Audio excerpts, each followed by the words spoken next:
ازيكم؟ انا ساندي ناجي، جرافيك ديزاينر، والنهارده هتكون الحلقه الرابعه من كورس الالستريتور. نتعلم فيها مفهوم اللايرز في الالستريتور لانها مختلفه شويه عن الفوتوشوب، وكمان هنتعلم ازاي نخلي البروجكت بتاعنا يكون جاهز على التحريك.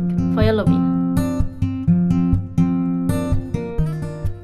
النهارده زي ما قلت لكم هنتكلم عن مفهوم اللايرز في الالستريتور لان هي مختلفه شويه عن اللايرز في الفوتوشوب، وهي بتبقى شبه الجروبس كده شويه ومش بكون محتاجه اني ارجع لها كل شويه. وزي ما انتم شايفين احنا هنا عندنا البانل بتاعه اللايرز، هي اللي دي عليها الشغل كله النهارده، ولو مش هتلاقوها عندكم هنا هنلاقيها في قائمه ويندو زي ما احنا عارفين. في الالستريتور في حاجه اسمها لاير وفي حاجه اسمها سب لاير. اللاير زي ما انتم شايفين كده بتكون واخده لون، يعني اللاير دي واخده اللون الازرق، ولما هاجي هرسم اي اوبجكت او اي حاجه فيها، مثلا رسمت فيها دايره، هنلاقي ان الباوندنج بوكس بتاع الدايره دي بقى لونه ازرق لان احنا رسمناها في اللاير دي. طب لو انا هعمل لاير جديده هعملها منين؟ هعملها من هنا كده، كرييت نيو لاير، فبقى عندي لاير تانية واخده لون تاني مختلف، بقت واخده اللون الاحمر. فلما هاجي ارسم اي حاجه في اللاير 2 دي هنلاقي ان الباوندنج بوكس بتاعها باللون الاحمر، فده بيساعدني اني ابقى مميزه الاوبجكت اللي انا ماسكاه ده موجود في انهي لاير. خلينا نغير مثلا اللون بتاع الدايره دي عشان نبقى مميزين ان دي الاحمر ودي الازرق. لو واخدين بالكم كمان اني لو انا همسك اللاير دي كده او السيركل دي هيجيلي كده مربع ازرق صغير جنب اللاير، وده معناه اني ماسكه الاوبجكتس كلها اللي في اللاير دي. وانا لو جيت مثلا عملت دوبليكيت لللاير دي هدوس الت واسحب كده، بقى عندي دايرتين في نفس اللاير. هتاخدوا بالكم ان المربع ده بقى اصغر شويه، ده معناه اني ماسكه جزء من اللاير مش اللاير كلها، لاني ماسكه دايره واحده بس فيهم. طب لو مسكتهم هما الاثنين كده المربع بقى اكبر لاني ماسكه اللاير كلها. طيب لو انا عايزه انقل واحده من دول في لاير 2 هعمل ايه؟ همسكها كده وبعدين همسك المربع ده كده واحدفه على لاير 2، هنلاقي ان اتنين دول بقوا في لاير 2 والاتنين الباوندنج بوكس بتاعهم بقى لونهم احمر، ودي لوحدها في لاير 1. انا بس هغير اللون ده عشان ما نتلخبطش. وتعالوا نشوف ايه حكايه السب لاير دي. اولا احنا لو جينا فتحنا لاير 2 دي هندوس على السهم ده، بالمناسبه احنا نقدر نخفي او نظهر اي حاجه من هنا زي في الفوتوشوب بالظبط. فتحنا لاير 2 هنلاقي الاثنين اليبس دول موجودين. طيب امال ايه بقى قصه السب لاير دي؟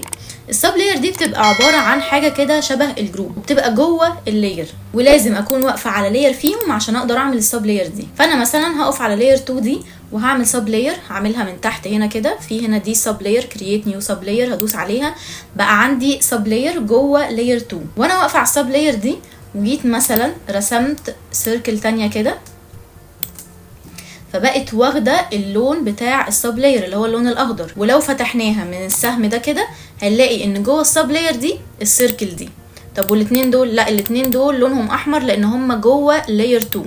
عشان كده زي ما بقول لكم فكره اللايرز في الالستريتور بتكون فكره تنظيميه اكتر شويه من الفوتوشوب، واصلا انت بعد كده ممكن ما تحتاج لهاش غير لو انت عايز تنظم اللايرز دي علشان خاطر مثلا هتحرك البروجكت ده او حاجه. طبعا انتوا لو واخدين بالكم انا ماسكه السيركل اللي هي في السب لاير، فهنلاقي ان المربع بتاع السب لاير كبير لاني ماسكه السب لاير كلها او الاوبجكتس اللي في السب لاير كلها، لكن المربع الاحمر صغير لاني مش ماسكه كل الاوبجكتس اللي في لاير 2. طب افرض انا عايزه امسك كل الاوبجكتس اللي في اللاير 2 اللي هي الثلاثه سيركل دول مع بعض، هدوس على السيركل الصغيره اللي هتلاقوها جنب المربع، هندوس عليها هيمسك لي بقى اللي في السب لاير وهيمسك لي الاثنين سيركل التانيين اللي هم جوه لاير 2، فبقى عندي كل دول معمول لهم سيلكت. طبعا لو فاكرين قبل كده اني قلت لكم لو انا عايزه اعمل جروب او احط كذا اوبجكت مع بعض في جروب، مثلا همسك الاثنين دول واحطهم في جروب، هعمل كنترول جي، يعني الجروب هو بالظبط السب لاير. هنا بقى عندي ده سب لاير وهنا بقى عندي ده اللي هو الجروب اللي احنا عملناه.